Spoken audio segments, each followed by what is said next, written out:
The average EU unemployment rate is 6%, but there's a large variance among the member states, ranging from 2.2% in the Czech Republic to 12.7% in Spain. If we look across the Atlantic, things look very different. The national unemployment rate is 3.5%, ranging from 2% in Minnesota to 4.5% in Illinois. So why is the difference among the US states so much smaller than the EU states? To answer this question, this video will explain the EU single market, how it compares to the US's labor market, why the EU can't distribute labor as effectively, and what the EU can do about it.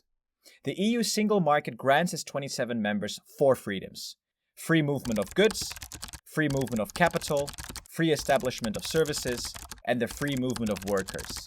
This means that an EU national can seek employment in another EU member state without being discriminated against. EU countries are not allowed to limit job offers to nationals or require language skills that go beyond what is necessary for the job in questions. Sounds great, right? Well, let's look at the states. If someone can't find a job in San Francisco, or even in all of California, then he has a huge market right next to him, the 49 other US states. This federal model is hugely beneficial, as all 50 states have a common legal system, currency, and language. Now let's compare this to the 27 member states of the EU, of whom 27 have a similar legal system, 20 have the same currency, and only a handful have the same language.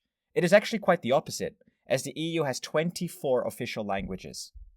This is the main reason why the Union is inefficient at job allocation, as most jobs require the local language.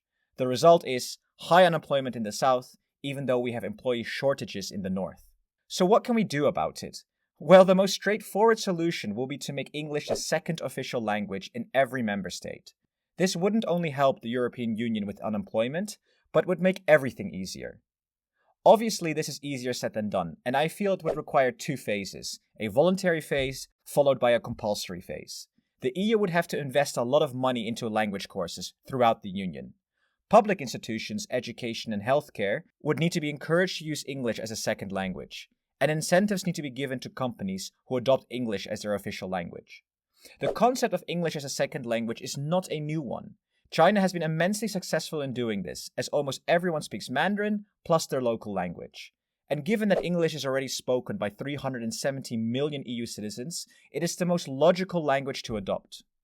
In my opinion, a common language will help us remain competitive against both the US and China. This does not mean we give away our local language, but rather officially adopt a second one, just like the Chinese did.